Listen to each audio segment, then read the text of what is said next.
Doctor साहब, बाजार के बारे में आप क्या कहना चाहते हैं? भाई फिलहाल ग्वार का जो भाव है उसको लेकर काफी उठापटक जो है देखने को मिल रही है, तो क्या कहते हैं भाव के बारे मैं ये कहना चाहता हूँ कि आज की खेती यदि अच्छी हो भी जाती है, अच्छा उत्पादन हो भी जाता है, तब भी किसानों को अच्छा भाव नहीं मिलता है। तो किसान भाइयों को भाव देकर तो खेती करना ही चाहिए।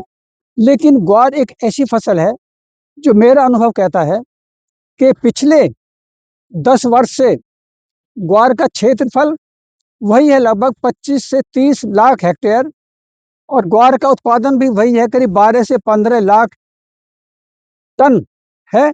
और ग्वार का जो भाव है, पिछले 10 साल से 45-50-55 किलोग्राम प्रति है।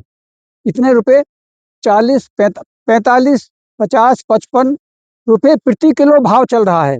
लेकिन फिलहाल कुछ समय में, पिछले एक हफ्ते में आपने देखा होगा कि भाव 60 रुपये पहुंच गया था।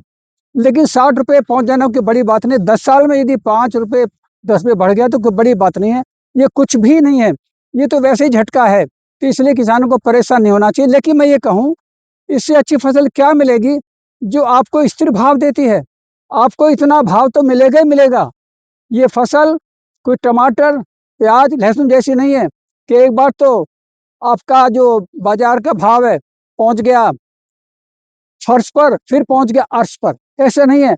तो ये बड़ी अच्छी बात है। ये किसानों के जो फसल तंत्र है उसको स्थायित्व लाएगी। आपको हर हाल में 45-50 रुपये पर किलो का तो भाव मिल ही जाएगा। और आगे बढ़ जाता है तो आपके भाग की बात है, उसमें कोई दिक्कत की बात नहीं है। तो ये जो भाव बढ़े हैं, ये कोई ज़्यादा भाव नहीं है, कुछ नहीं, मैं इसको नहीं मानता हूँ।